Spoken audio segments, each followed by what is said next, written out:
حضرت شاہ صاحب رحمۃ اللہ علیہ نے تمہید میں یہ بات بتائی تھی، علوم حدیث کو 4 دائروں میں تقسیم کیا تھا۔ ایک دائرہ روایت، سند، راوی، حدیث کی صحت، ضعف، یہ دائرہ یہ محدثین کا کام ہے۔ سند پر بحث کرنا، روایت پر بحث کرنا، صحت اور ضعف کی بات کرنا، یہ مستقل طور پر کس کا کام ہے؟ محدثین کا۔ دوسرا دائرہ یہ بیان کیا تھا کہ احادیث میں جو الفاظ نادر استعمال ہوئے ہیں یا محاورے استعمال ہوئے ہیں یا ضرب الامثال بیان ہوئی ہیں، تو ان کی تشریح یہ کس کا کام ہے؟ ائمہ ادب کا، ائمہ لغت کا۔ تو وہ محاورہ کیا ہے؟ تیسرا دائرہ کیا تھا کہ حدیث سے حکم کیا مستنبط ہوتا ہے، مسئلہ کیا نکلتا ہے، احکام کا استدلال، استنباط، یہ دائرہ کس کا ہے؟ فقہا کا۔ چوتھا دائرہ شاہ صاحب فرماتے ہیں کہ حضور نے یہ بات کیوں فرمائی، اس کی معاشرتی ضرورت کیا تھی، اس کے فوائد کیا ہیں، اس میں حکمت کیا ہے، اس کے نتائج کیا ہیں، جن کو مصالح اور حکمتیں کہتے ہیں۔ یہ چوتھا دائرہ ہے۔ یہ 4 دائرے حدیث کے علوم کے بیان فرمائے، اور یہ فرمایا کہ پہلے 3 دائروں میں تو کام بہت ہوا ہے، لیکن چوتھے دائرے میں اب ضرورت پڑی ہے کہ کام کیا جائے، حکمتوں کی بات، مصالح کی بات۔ اور شاہ صاحب فرماتے ہیں میری یہ کتاب اس چوتھے دائرے سے متعلق ہوا۔ شاہ صاحب نے فرمایا کہ حجت اللہ البالغہ کس علم کی کتاب ہے؟ حدیث کی۔ بنیادی طور پر کس علم کی کتاب ہے؟ حدیث کی۔ اور حدیث کے چوتھے دائرے کی کہ احکام کی مصلحتیں کیا ہیں، حکمتیں کیا ہیں، فوائد کیا ہیں، نتائج کیا ہیں۔ یہ بات بیان کر کے اب مصلحتوں کے حوالے سے احکام شریعہ میں مصلحت ہے یا نہیں، یا حکم محض ہے، اس میں شاہ صاحب اب 4 موقف بیان کریں گے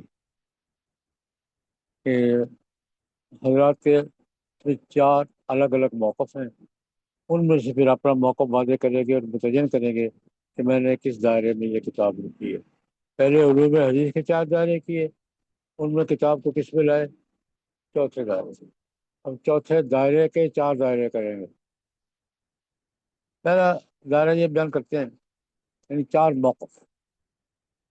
احکام شریعہ میں حکمت کا اعتبار ہے یا نہیں، اس میں پہلا موقف قد یظن، یہ گمان کیا جاتا ہے، کچھ لوگوں کا خیال ہے، ان الاحکام شریعہ غیر متضمنۃ لشیء من المصالح، احکام شریعہ میں کوئی مصلحت کا اعتبار نہیں، اپنے اندر کسی مصلحت کو متضمن نہیں ہے، یعنی اس میں حکمت کا، مصلحت کا اعتبار نہیں ہے یہ۔ اور لیس بین الاعمال و بین ما جعل اللہ جزاء لہا، عمل میں اور اس کی جزا میں کوئی مناسبت نہیں ہے، یہ عمل کی یہ سزا کے کوئی مناسبت نہیں ہے، یہ حکم محض ہے، آرڈر از آرڈر۔ حکم خداوندی کیا ہے؟ کسی مصلحت کے لیے نہیں، کسی حکمت کے لیے نہیں، کس لیے ہے؟ Order is order. اور اس کی مثال ایسی ہے، خاصا 2 مثالیں دی ہیں کہ مسئلہ تکلیف بالشرائع، احکام کا مکلف بنانا۔ نماز کا مکلف کیوں بنایا ہے؟ تکلیف بالشرائع کا معنی احکام کا مکلف بنانا کیوں ہے؟ مثلا ایک سردار ہے، کا مسئلہ سید، ایک چودھری ہے، سردار ہے، ارادہ ان یختبر طاعت عبدہ، اپنے نوکر کی اطاعت چیک کرنا چاہتا ہے کہ میری بات مانتا ہے یا نہیں مانتا۔ اس نے حکم دیا یہ پتھر اٹھاؤ، یہ اٹھا لے گا یا نہیں اٹھا لے گا، یا وہ درخت کو ہاتھ لگا کے آؤ، لمس شجرہ۔ اب پتھر اٹھانے میں اور درخت کو ہاتھ لگانے میں کوئی فائدہ ہے؟ کوئی ضرورت ہے؟ اتنی بات کہ اٹھاتا ہے یا نہیں اٹھاتا، اٹھا لیتا ہے یا نہیں اٹھا لیتا، ہاتھ لگانے جاتا ہے یا نہیں جاتا، اس میں اس کے سوا کہ اس کی فرما برداری چیک ہو رہی ہے، یہ کرتا ہے نہیں کرتا، اس کے سوا کوئی فائدہ ہے؟ کیا صاحب احکام شریعہ کی مثال یہ دیتے ہیں، اگر یہ کرو بھائی، پھر یہ دیکھنے کے لیے کرتا ہے کہ نہیں؟ اللہ کو تو پتہ ہی ہے، ظاہر کرنے کے لیے، یہ ماننے کا اللہ دیکھنے کے لیے، اللہ کو پتہ ہی ہے کرے گا یا نہیں کرے گا، یہ ظاہر کرنے کے لیے یہ حکم کی تعمیل کرتا ہے یا نہیں کرتا۔ لا فائدہ فی غیر الاختبار، امتحان کے سوا اس کا کوئی فائدہ نہیں۔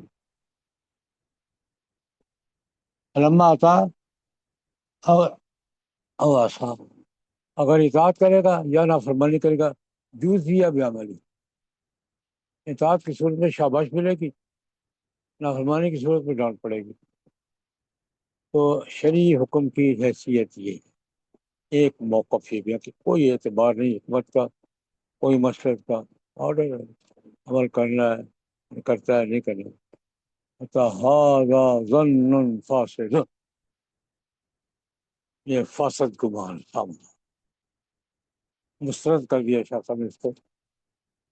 کہتے ہیں تو کذب السنہ باجماع القرون المشہود رہا من الخیر،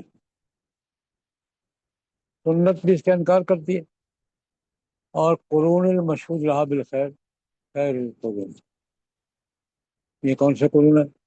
صحابہ، تابعین، اتباع تابعین، اس کو شاہ صاحب کہتا ہے القرون المشہود رہا بالخیر، وہ زمانے جن کے خیر ہونے کی گواہی دی گئی ہے، خیر القرون قرنی ثم الذین یلونہم، سنت بھی اس کو تسلیم نہیں کرتی بھائی اس موقف کو، اور خیر القرون کا اجماع بھی تسلیم نہیں کرتی۔ اب آگے اس کا لمبا جواب دیتے ہیں، لیکن من عجزہ، جو آدمی اتنی بات بھی نہیں سمجھ سکتا، یہ آگے اور 10 باتیں بیان کریں گے قرآن سے، حدیث سے، اور آخر میں کہیں گے جو یہ باتیں اس کے اندر ہینڈ فری پڑی ہے، وہ اس کی عقل پہ رونا چاہیے، وہ آخر میں کہیں گے، وہ جملہ جو جواب ہے نا، من عجزہ، جو اس سے بھی عاجز ہے کہ یہ باتیں سمجھ سکے، تو وہ اس کا آگے کیا کریں گے؟ اس کو چاہیے کہ کہے بیٹھ کر اپنی جان کو روئے۔ اب یہ وہ مثالیں دے رہے ہیں، مثلا ان الاعمال معتبرۃ بالنیات، عمل کا دار و مدار 2 چیزوں پر ہے، عمل کی قبولیت کا، عمل کا درجہ طے ہونے کا، نیت کیسی ہے، اور حیات النفسانیہ سے مراد قلبی کیفیات، اللہ کی رضا کے لیے کیا ہے یا دکھاوے کے لیے کیا ہے، دل کی توجہ کتنی ہے، حضور قلب ہے یا نماز میں کھڑا ہے اور دکان پہ کاروبار کر رہا ہے، دو کہ ایک نیت کیسی ہے، اور ایک کیا ہے قلبی کیفیت، کس کیفیت کے ساتھ ہے، حیات النفسانیہ سے بات کیا، قلبی کیفیت۔ میں اس کی مثال دیا کرتا ہوں کہ عمل کا دار و مدار نیت پر ہے۔ ایک سادہ سی مثال، ایک آدمی لاہور جا رہا ہے، بس پہ بیٹھا ہے، وہ جا رہا ہے سودا خریدنے کے لیے، دوسرا آدمی اس کے ساتھ بیٹھا ہے دوسری سیٹ پر، وہ جا رہا ہے کسی سے لڑنے کے لیے، تیسرا آدمی تیسری سیٹ پہ بیٹھا ہے، وہ شادی میں شرکت کے لیے جا رہا ہے، وہ نہیں جا رہا، ایک بس میں بیٹھے ہیں، سفر بھی اتنا ہی ہے، خرچہ بھی اتنا ہی ہے، کیفیات ایک دوسرے، لڑنے والے کو سفر میں اور شادی میں شرکت کے جانے والے سفر میں اور سودا خریدنے جانے والے کا سفر ایک جیسا ہوگا؟ اس کی نیت پہ منحصر، جس کام کے لیے جا رہا ہے اس کے سفر کی ساری حرکات اس کے مطابق ہوگی۔ مثال سمجھ آئی؟ جس کام کے لیے جا رہا ہے، شادی میں جانے والے کی حرکات اور ہوں گی، ساتھ والے آدمی جو لڑنے کے لیے جا رہا ہے اس کی حرکات اور ہوں گی، اور جو سودا خریدنے جا رہا ہے اس کی حرکات اور ہوں گی۔ تو عمل کا دار و مدار کس پر ہے؟ قلبی کیفیات پر۔ اس کا مطلب یہ ہے کہ صرف آرڈر نہیں، کچھ اور چیزوں کا دخل بھی ہے. یہ نیک نیتی سے کر رہا ہے یا دکھاوے کے لیے؟ ایک بات. اچھا، جیسے نبی کریم صلی اللہ علیہ وسلم نے انما الاعمال بالنیات اور مثال دی، قال اللہ تعالیٰ لن ینال اللہ لحومها ولا دماؤها ولکن ینالہ التقوی منکم. گوشت کہاں کیا ہے، خون کہاں بہایا ہے، اللہ کو اس سے غرض نہیں ہے. نیت کیا ہے، اس نیت سے کیا ہے. اللہ کے یہاں تقوی پہنچا ہے. گوشت آپ پہ خود ہی کھا جاتے ہیں.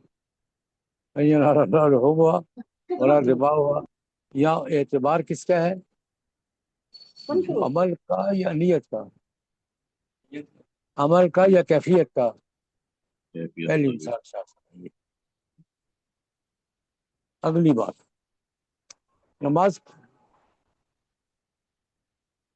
اللہ نے حکم دیا اقیم الصلاۃ لذکری،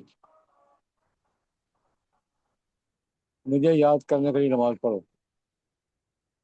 اگر نماز خدا کو یاد کرنے کا ذریعہ ہے تو نماز ہے، ورنہ دکھاوا ہے.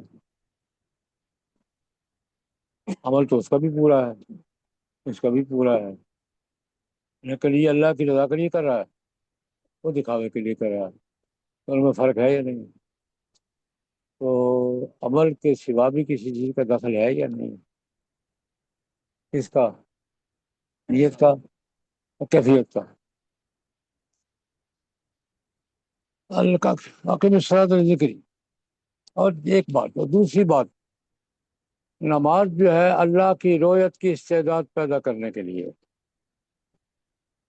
نماز کے بڑے فوائد جو ہے، تنہا عن الفحشاء والمنکر، اقیم الصلاۃ لذکری.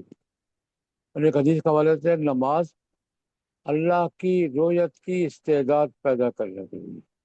ایسا کیسے لکھتے ہیں؟ کیا ہے؟ استداد یہاں مجدہ یہاں قیامت کے دن اجنبی آدمی پتہ نہیں کس کو کس کو پر لکھا تھا. اللہ کو دیکھ سکتا ہے. مثال اسلام نے درخواست کی تھی، میں دیکھنا چاہتا ہوں. دیکھ لیا تھا کیا ہوا تھا؟ 70 لاشیں پڑی تھی. موسیٰ علیہ السلام کہنا پڑا یا اللہ ایسے ہونے کو نام امام فارغ صفاؤ میں نا، بیوقوف نے بیوقوف کیا، سب کو مار دینا ہے. نہیں دیکھ سکتے، قیامت کو دیکھیں گے. تو میں ایسے دیکھو گے جیسے 14ویں رات کو چاند دیکھ.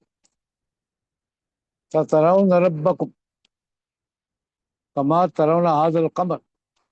چاندنی رات تھی، چاند دکھائی دے رہا تھا، تو میں جیسے چاند کو دیکھ رہا ہوں. قیامت کے دن اللہ کو یوں دیکھو گے. لا تضامون فی رؤیتی، اس کی دیکھنے میں کوئی چبھن محسوس نہیں ہوتی. آج کل سورج کو دیکھنے میں چبھن محسوس ہوتی ہے، لیکن چاند کو دیکھنے میں چبھن کی وجہ کیا ہوتی ہے؟ 100%. اب اس کے لیے اس رؤیت کے لیے تیاری کیسے؟ ان استطاعتم اللہ تغلبوا علی صلاۃ قبل طلوع الشمس و صلاۃ قبل غروبها ففعلوا. اگر تم طلوع شمس سے پہلے کی نماز اور غروب شمس سے پہلے کی نماز اس کی پابندی کر سکو، یہ کون سی نماز ہے؟ اگر یہ کیفیت حاصل کرنا چاہتے ہو، یہ استعداد پیدا کرنا چاہتے ہو، ان دو نمازوں کی بطور خاص طور پر افعال. اس سے کیا ہوگا؟ تمہارے اندر رؤیت باری تعالیٰ کی صلاحیت پیدا ہوگی، تمہاری وہ قوت مضبوط ہوگی جس سے تم خدا کو دیکھ سکو. تو نماز کا فائدہ اللہ کو یاد کرنا، نماز کا فائدہ اللہ کی رؤیت کی صلاحیت پیدا ہونا، نماز کا فائدہ تنہا عن الفحشاء والمنکر. نماز کے فائدے کس نے بیان کیے ہیں؟ قرآن نے بیان. دو، اگلی بات، ان الزکوٰۃ شرعت دفعا لرذیلۃ البخل وکفایۃ لحج الفقراء. زکوٰۃ حکم دی ہے. زکوٰۃ سے دو فائدے نقد ہوتے ہیں. دینے والے کا بخل دور ہوتا ہے، لینے والے کی ضرورت پوری ہوتی ہے. زکوٰۃ دینے والے کی بخل کی رذیلت کم ہوتی ہے. اس کے اندر سخاوت پیدا ہوتی ہے، اور لینے والے کی لینے کی ضرورت پوری۔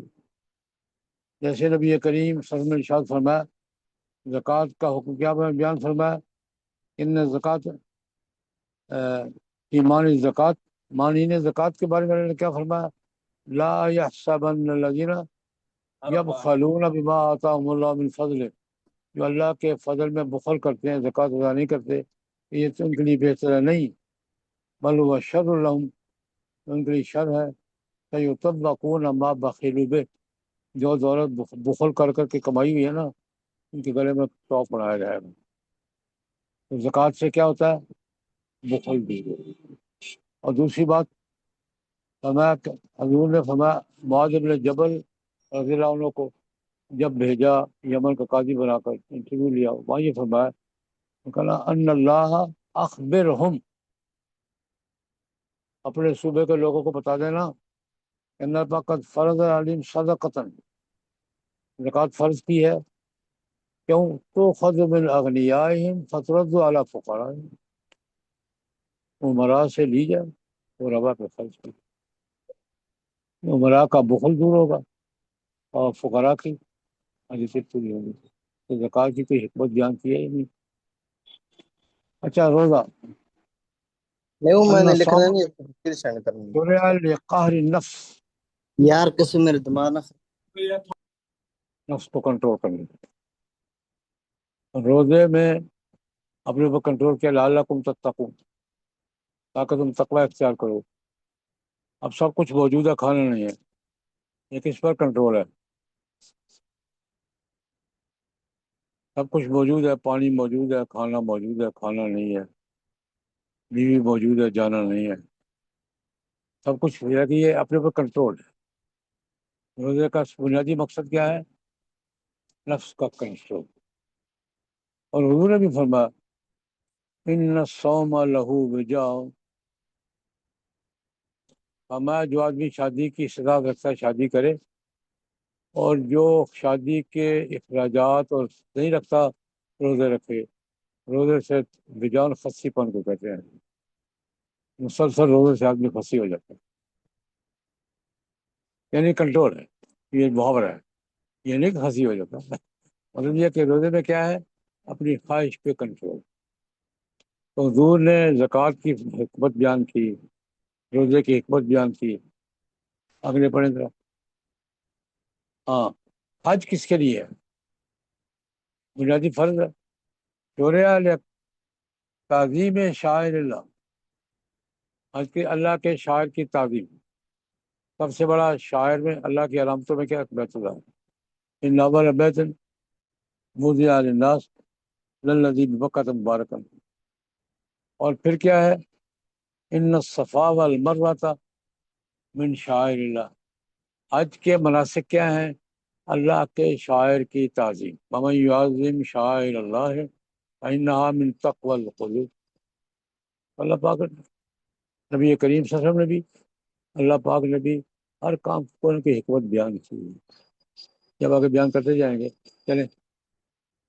وأن القصاص شرع راجعا عن القتل كما قال الله تعالى ولكم في القصاص حياة يا أولي الألباب، وأن الحدود ينتفعان شرعا راجعا عن المعاصي كما قال الله تعالى ليذيق وبال أمره، وأن الجهاد شرع لإعلاء كلمة الله وإزالة الفقر كما قال الله تعالى وقاتلوهم حتى لا تكون فتنة ويكون الدين كله لله، وأن أحكام المعاملات والمعتقدات شرعت لإقامة العدل فيهم إلى غير ذلك مما دلت الآية والأحاديث عليه، ولا هدى به غير واحد من العلماء في كل قول، فإنه لم يمسه من العلم إلا كما يمس الهبة من الماء حين تغرس في البحر وتخرج وهو بأن يبكي على نفسه حق من أن يعتد بقوله۔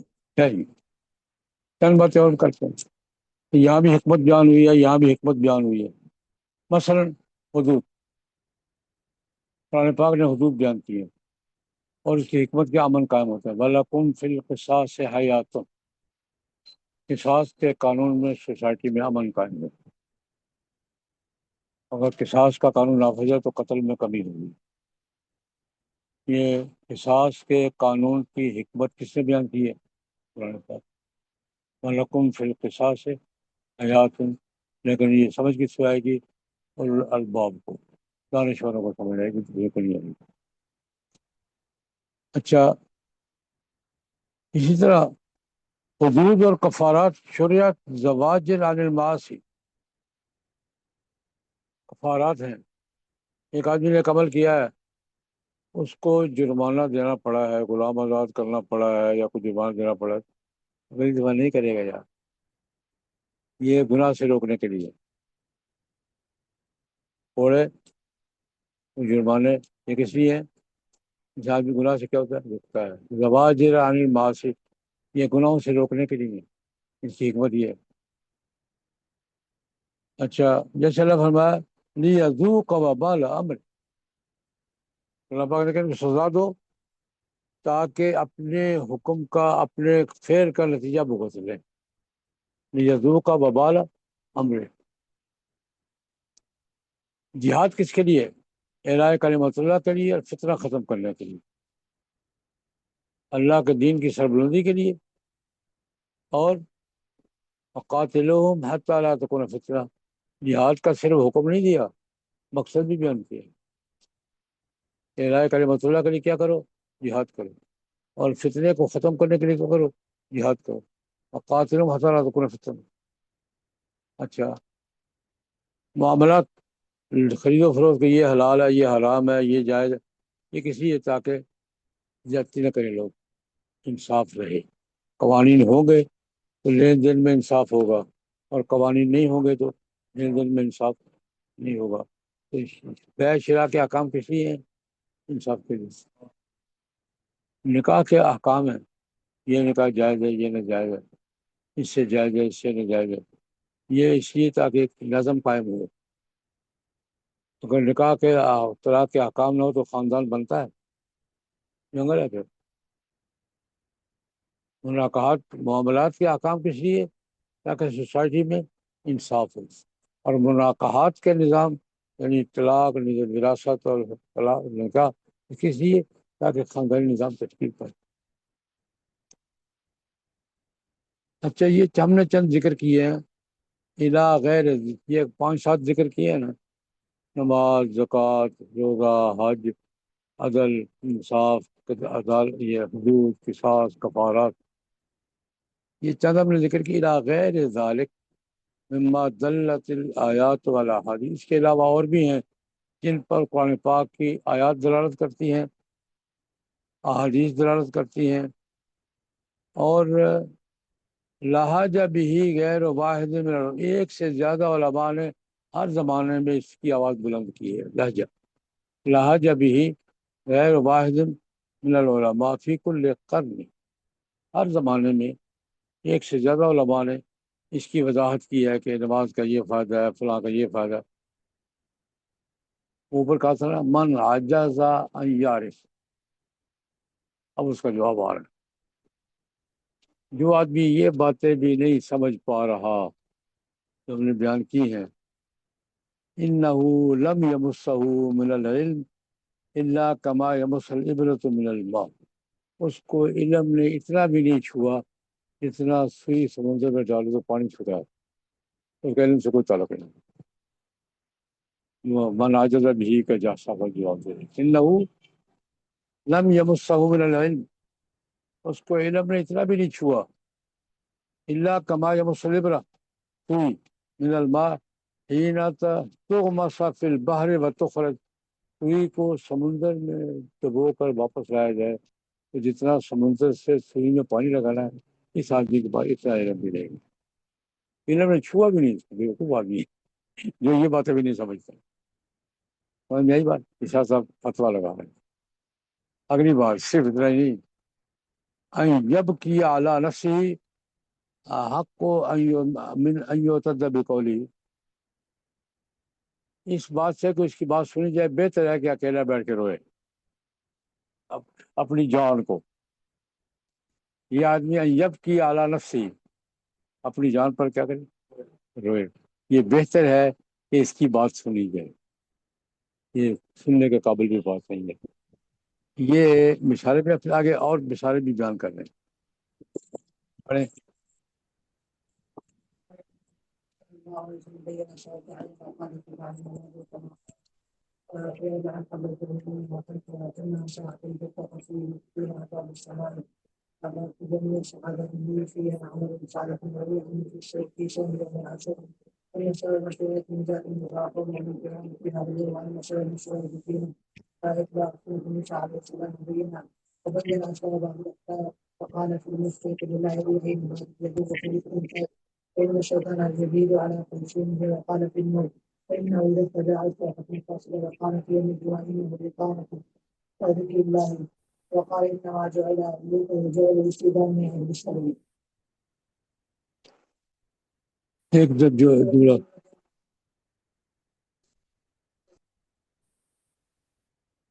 بس کچھ اور مثالیں. یہ تو قرآن پاک سے مثالیں دی نا. یہ ساری مثالیں کہاں سے دی ہیں؟ نبی کریم صلی اللہ علیہ وسلم نے بھی بہت سی چیزوں کی حکمتیں بیان کی ہیں یار. ان نبی صلی اللہ علیہ وسلم بیانہ ضرورت بیان کی. مثلا پہلی بات اسرار تعین الاوقات فی بعض المواد. بعض مقامات پر نمازوں کے اوقات کے تعین کی حکمت حضور نے بیان کی. مثلا ظہر سے پہلے 4 رکعتیں پڑھے. ظہر کی سنتوں کی حضور نے حکمت بیان فرمائی کہ انہا ساعۃ تفتح فیہا ابواب السماء. یہ دوپہر کا وقت جو ہے نا اس میں آسمان کے دروازے کھلتے ہیں, رپورٹیں اوپر جاتی ہیں, فرشتے نیچے آتے ہیں, یہ دروازے کھلتے ہیں. اب مجھے یہ بات پسند ہے کہ میری سب سے پہلی رپورٹ 4 رکعت کی جائے. مجھے یہ پسند ہے. یسعد علی فی عمل صالح. جو پہلی بات جانے کیا کرے فرشتے کیا کرے نماز پڑھ رہے. میری پہلی رپورٹ کیا جائے نماز کی جائے. اس وقت 4 رکعتیں پڑھو, ظہر پڑھو. یا مثلا عاشورہ کا روزہ نبی کریم صلی اللہ علیہ وسلم سے روایت ہے فرمایا کہ ان سبب مشروعیتی نجات موسیٰ و قومہ من فرعون فی ھذا الیوم. عاشورہ کے روزے کی وجہ کیا تھی؟ موسیٰ علیہ السلام اور ان کی قوم نے فرعون کی غلامی سے آزادی حاصل کی تھی. ان کا یوم آزادی ہے. ان کا کیا ہے یہ؟ اور ہمارا کیا ہے؟ ہمارے لیے فی اتباع سنت موسیٰ علیہ السلام اور بنی اسرائیل کے ساتھ ہم آہنگی کے ساتھ وہ روزہ رکھتے ہیں یوم آزادی کے سمجھ کے, اور ہم ان کے ساتھ یکجہتی کے اظہار کے لیے رکھتے ہیں. یہ حضور نے حکمت بیان کی. اچھا ایک بات مسئلہ اور, بعض احکام کے اسباب بیان کیے. حضور نے حکم دیا کہ روایت میں استيقظ أحدكم من منامه کہ آدمی نیند سے بیدار ہو, برتن میں براہ راست ہاتھ نہ ڈالے, 3 دفعہ دھوئے. کی وجہ کیا بیان کی؟ لا یدری این باتت یدہ, ہاتھ نے کہاں رات گزاری ہے اس کو نہیں پڑا. ایسے کہاں کا گھومتا رہا ہے, پانی خراب نہ کر لے کہیں. وجہ بیان کی. حکم یہ دیا کہ نیند سے بیدار ہوئے ہو تو برتن میں ہاتھ ڈالو جب تک 3 دفعہ. اور وجہ کیا بیان کی ہے کہ پتہ نہیں ہاتھ پہ کیا کر لگا. اب بس حکمت بیان کی حضور نے. اچھا یا ایک حدیث میں یہ فرمایا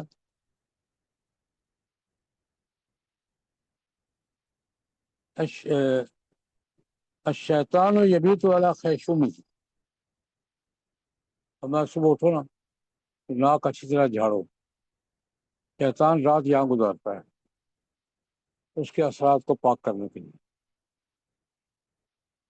یہ فرما رہے ہیں کہ جناب نبی کریم صلی اللہ علیہ وسلم نے بھی بہت سے احکام میں سبب, حکمت, فائدہ, وجہ بیان کی ہے. اس لیے حکم محض نہیں ہے, آرڈر نہیں ہے. کسی مقصد کے لیے ہر حکم کسی نہ کسی کے لیے مقصد ہے.